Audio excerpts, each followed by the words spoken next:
2024년 11월 25일 월요일 새벽기도에 오신 성도님들을 주님의 이름으로 환영합니다.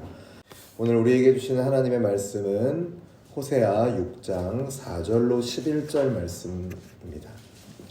제가 가진 성경으로 구약성경 1261면에 있는 호세아 6장 4절로 11절 말씀을 제가 봉독하겠습니다. 에브라임아 내가 내게 어떻게 하랴, 유다야 내가 내게 어떻게 하랴. 너희의 인애가 아침 구름이나 쉬 없어지는 이슬 같도다. 그러므로 내가 선지자들로 그들을 치고 내 입의 말로 그들을 죽였노니 내 심판은 비처럼 나오느니라. 나는 인애를 원하고 제사를 원하지 아니하며 번제보다 하나님 아는 것을 원하노라. 그들은 아담처럼 언약을 어기고 거기에서 나를 반역하였느니라. 길르앗은 악을 행하는 자의 고울이라 피 발자국으로 가득 찼도다. 강도 때가 사람을 기다림같이 제사장의 무리가 세겜 길에서 살인하니 그들이 사악을 행하였느니라. 내가 이스라엘 집에서 가증한 일을 보았나니 거기서 에브라임은 음행하였고 이스라엘은 더럽혀졌느니라. 또한 유다여 내가 내 백성의 사로잡힘을 돌이킬 때에 내게도 추수할 일을 정하였느니라. 아멘. 복음성가 찬양의 가사 중에 당신은 사랑받기 위해 태어난 사람이라는 가사가 있습니다. 이 가사의 말처럼 우리 인생은 사랑을 위해서 창조된 존재입니다. 사랑을 받을 뿐만 아니라 사랑을 하기 위해 태어난 존재라는 말이죠. 우리가 살아가는 데 있어서 산소가 없으면 질식해서 죽게 되는 것처럼 우리의 인생에 사랑이 없으면 비참하고 무의미한 인생이 될 수밖에 없습니다. 개개인의 인생도 그렇고요. 가정도 그렇고 사회도 마찬가지입니다. 사랑이 없는 가정, 사랑이 없는 사회는 마치 지옥과 같이 비참한 곳이 될 수밖에 없습니다. 호세아 선지자 당시의 이스라엘이 바로 그러한 곳이었습니다. 오늘 본문은 이스라엘 백성들에게 인애가 없음을 탄식하는 내용입니다. 인애라는 말을 한마디로 설명하기는 어렵지만 쉽게 표현하면 사랑이죠. 사랑 없는 까닭에 이스라엘이 비참해진 것이고 결국 하나님의 심판을 당할 수밖에 없었다라는 것이 오늘 본문의 내용입니다. 이를 통해서 오늘 우리의 모습을 돌아보는 저와 여러분 되기를 바랍니다. 구약의 이스라엘 백성들은 타락하는 이때에도 하나님을 향한 제사만큼은 그친 적이 없습니다. 겉으로 보기에는 여전히 하나님의 택함받은 민족 같아 보였죠. 하지만 하나님 보시기에는 가증스럽기 짝이 없었습니다. 왜냐하면 그들의 신앙은 오직 빈 껍데기만 남은 외식 종교였기 때문입니다. 하나님은 중심을 보시는 분이신데 이스라엘의 신앙에 있어서는 가장 그 핵심인 신앙의 본질인 인애를 상실하고 말았던 것이죠. 6장 4절의 하반절 말씀을 보면 그들의 인애가 어떠한가 쉽게 사라지는 아침 구름이나 이슬 같은 것이었다라고 말하고 있습니다. 인애라는 말을 좀 더 생각을 해보면 이거 히브리어로 헤세드라고 하죠. 헤세드 많이 들어보셨을 것입니다.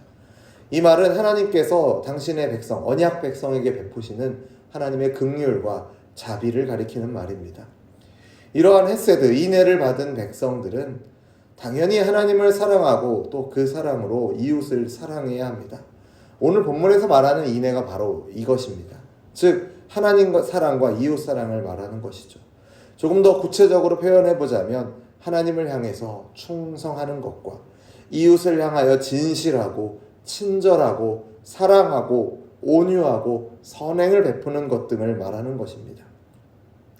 하나님은 당신의 백성에게 인애를 요구하십니다.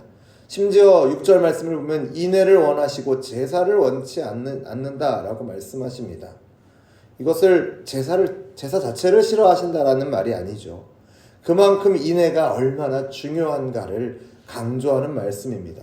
그러니까 말하자면 이 제사 행위보다 더 본질적인 것은 신앙의 본질은 인애라는 것이죠. 그런데 안타깝게도 이스라엘 백성들에게는 제사는 가득 볼 수 있었지만 이러한 인애의 모습을 전혀 찾아볼 수가 없었던 것입니다.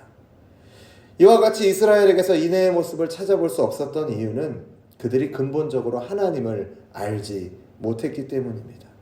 즉 하나님과 그들이 올바른 관계를 맺지 못했기 때문입니다. 그들은 아담처럼 하나님과의 언약을 파기했고 그 말씀도 저버렸습니다. 이들이 인애와 사랑을 갖지 못했던 것은 이미 영적으로 하나님으로부터 멀리 떠났기 때문입니다. 오늘 8절 이후의 말씀을 보면 인애를 상실한 이스라엘의 모습이 어떠한가 이렇게 예를 들어서 묘사하고 있습니다. 길르앗과 세겜이라는 지명이 언급이 되죠. 이 두 곳은 모두 다 도피성이 있는 곳입니다. 도피성은 부지 중에 살인한 자를 위한, 그들을 구제하기 위한 자비의 장소였죠. 그리고 그 주변에는 제사장과 레위인이 살고 있었습니다. 그렇기 때문에 이 도피성 길르앗과 세겜은 가장 안전하고 평화로운 마을이어야 했습니다.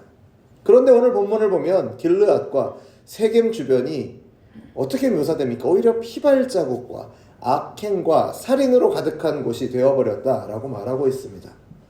더군다나 9절 말씀을 보시면 제사장의 무리가 세겜길에서 살인을 한다라고 기록이 되어 있습니다. 얼핏 보면 무슨 말인지 이해가 잘 되지 않습니다. 세겜은 북이스라엘에서 살고 있는 사람들이 예루살렘으로 가기 위해서 지나가는 길목에 위치한 도시였습니다. 해마다 절기가 되면 예루살렘으로 향하는 사람들로 가득한 곳이죠. 그런 곳에서 제사장의 무리가 살인한다라는 말이 가리키는 뜻이 무엇이냐면 이 북이스라엘에도 제사를 드릴 곳을 마련해 놨지 않습니까? 그런데 이제 아무래도 우상 숭배가 만연하고 거기에 염증을 느낀 사람들 혹은 예루살렘에 다른 이유로 가려고 하는 사람들이 이 절기를 지키러 예루살렘으로 가려고 할 때 이것을 북이스라엘의 제사장들이 못마땅하게 여기고 그 예루살렘으로 향하는 순례자들을 죽이고 그 재물을 빼앗는 일들이 있었다라는 것이죠. 이것을 가리켜서 지금 말하고 있는 것입니다. 명색이 영적 지도자라는 제사장들이 이 모양 이 꼴이니 당시 타락이 얼마나 심했는가는 더 말하지 않아도 우리가 알 수 있을 정도입니다. 하나님은 인애가 없이 타락해버린 이스라엘을 향해서 심판을 예고하고 있습니다. 그 하나님의 마음이 6장 4절에 나타나 있죠. 에브라임아 내가 내게 어떻게 하랴. 유다야 내가 내게 어떻게 하랴. 봐주고 싶어도 봐줄 수 없을 정도로 타락한 이 백성을 향한 하나님의 마음이 기록이 되어 있습니다. 심판하고 싶지 않지만 심판하실 수밖에 없는 상황이 되어버린 것이죠. 하나님은 사랑의 하나님이시면서 동시에 공의의 하나님이시기 때문이죠. 그래서 5절 말씀을 보면 하나님은 이스라엘에게 심판을 선언하십니다. 그 심판은 매섭고도 확고한 심판입니다. 북이스라엘뿐만 아니라 남유다 역시도 하나님을 떠나고 인애를 상실하면 이 심판을 피할 수 없다라고 말씀하십니다. 이런 하나님의 심판 앞에서 이스라엘 백성들은 핑계할 수가 없죠. 왜 그렇습니까? 자비로우신 하나님께서 그들을 향해서 오래 참으시고 또 오래 기다리시면서 어떻게 해서든지 그들을 치유해 보려고 애를 쓰셨기 때문입니다. 하지만 결과는 오히려 정반대였죠. 하나님이 이스라엘의 형편을 살펴보면 살펴볼수록 그들을 기다리면 기다릴수록 그들의 죄악이 더욱 분명하고 심각해져서 어쩔 수 없는 지경에 이르게 된 것이죠. 신약을 보면 예수님께서도 당시에 인애를 상실한 유대 종교 지도자들을 향해서 이렇게 말씀하시죠. 마태복음 3장 10절 말씀입니다. 이미 도끼가 나무 뿌리에 놓였으니 좋은 열매 맺지 아니하는 나무마다 찍혀 불에 던져지리라. 이 말씀은 오늘 우리의 시대에도 마찬가지입니다.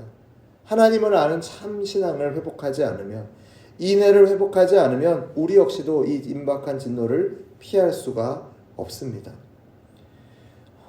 우리가 참으로 하나님을 사랑하고 경외하는 참 신앙인이라면 우리의 삶 가운데 인애가 회복되어야 할 줄로 믿습니다.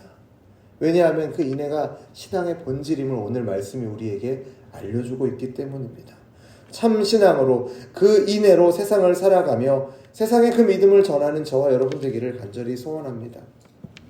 오늘 본문에서 하나님께서 제사를 원하지 않고 인애를 원하신다 하는 말씀 우리가 꼭 기억하고 깊이 묵상해야 할 말씀입니다.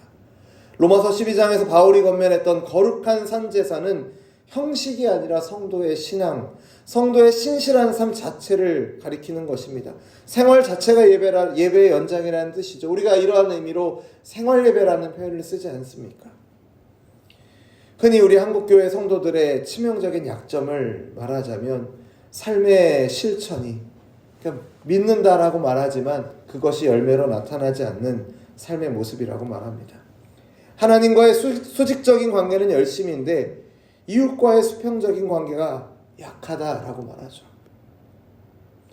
예전에는 정말 이렇게 사랑을 실천하지 않는 사람이 교회를 다닌다고 하면은 저 사람이 교회를 다니는 사람이었어 라고 놀라지만, 이제는 교회를 다니는 사람이 저러니까 저러지 라고 오히려 조롱하는 그런 시대를 우리가 살아가고 있습니다. 우리의 모습을 우리 역시도 돌아보고 깊이 돌이키며 회개해야 할 것입니다. 이웃과의 관계에서 인애의 모습이 전혀 보이지 않는다면 우리가 아무리 복음을 전하고 전도를 한다 한들 과연 인애가 없는 우리의 모습 속에서 그들이 예수님의 모습을 발견할 수 있을까? 우리는 끊임없이 되물어야 할 것입니다. 너희가 서로 사랑하면 이로써 모든 사람이 너희가 내 제자인 줄 알리라 하신 이 주님의 말씀을 기억하시며 하나님을 사랑하듯 이웃을 사랑하고 형제를 사랑하고 자매를 사랑하는 저와 여러분 되기를 주님의 이름으로 축원합니다. 하나님이 우리에게 사랑을 주시고 우리에게 복을 주신 것은 그것으로 우리만 잘 먹고 잘 살라고 주신 것이 아닙니다. 그 사랑을 전하고 그 복을 전하게 하기 위함인 줄로 믿습니다. 우리에게 넘치는 은혜를 주시는 것은 모든 일에 항상 넉넉하여 그 은혜를 힘입어 선을 행하고 인애를 행하라는 이유인 줄로 믿습니다. 사랑하는 성도 여러분, 인애와 사랑이 점점 사라져가는 이 시대 속에서 우리가 받은 복음, 그 복음 안에 가득한 인애와 사랑을 기억하며 그 사랑의 복음, 그 인애의 복음을 우리의 삶에 담아내고 살아내고 전파하는 저와 여러분 되기를 간절히 소원합니다. 그래서 바라기는 저와 여러분을 하나님께서 부르시고 보내신 자리마다 우리를 통해서 하나님의 놀라운 사랑이 흘러넘치기를 주님의 이름으로 축원합니다. 기도하겠습니다. 사랑이 많으신 하나님 아버지, 오늘도 이 새벽에 저희를 불러주시고 말씀으로 인도하여 주심을 감사드립니다. 하나님, 우리 안에 사랑이 사라지면 얼마나 비참한 인생이 되는지 오늘 말씀을 통해 다시 한번 되새겨보게 됩니다. 우리가 서로 사랑할 수 있는 원동력은 하나님이 우리를 향해 먼저 부어주신 사랑인 줄로 믿습니다. 자기의 욕심대로 세상을 사랑하는 것이 아니라 하나님께서 주신 사랑, 하나님께로부터 받은 그 사랑을 가지고 그 사랑으로 세상을 품고 사랑하는 오늘 우리가 되게 하여 주옵소서. 우리에게 넘치는 은혜를 허락하셔서 그 은혜로 충만한 삶을 살아가게 하시고 하나님의 사랑을 이웃과 세상에 나누는 통로가 되도록 우리를 인도하여 주옵소서. 우리의 가정과 우리가 섬기는 교회, 또 이 사회가 인애가 넘치는 사회가 되게 하여 주옵소서. 미움과 다툼이 있는 곳에 하나님의 사랑과 화평이 있게 하시고 서로 돌보며 섬기는 손길을 통해 복음의 빛이 온전히 드러나게 하여 주옵소서. 무엇보다도 하나님을 향한 사랑과 충성, 그리고 이웃을 향한 진실한 사랑과 선행으로 우리의 믿음이 나타나기를 간절히 소원합니다. 우리의 삶이 거룩한 산제사가 되어 날마다 주님께 드려지게 하시고 우리의 말과 행실 속에서 예수님의 모습이 드러나게 하여 주옵소서. 사랑이 많으신 하나님 아버지, 이 시대에 인애와 사랑이 희미해져가는 현실 속에서 우리를 부르시고 보내신 자리마다 우리를 통하여 하나님의 사랑이 흘러넘치게 하여 주옵소서. 우리의 삶을 통해 하나님의 이름이 높임을 받고 그 사랑의 복음이 증거되기를 소망합니다. 그렇게 되도록 인도하실 줄 믿습니다. 그렇게 되도록 우리 안에 사랑을 더욱 풍성하게 채워주시고 그 사랑 알게 하시고 그 사랑 누리며 그 사랑 전하게 하실 줄로 믿습니다. 그렇게 인도하실 것을 믿고 감사드리며 예수 그리스도의 이름으로 기도드립니다. 아멘.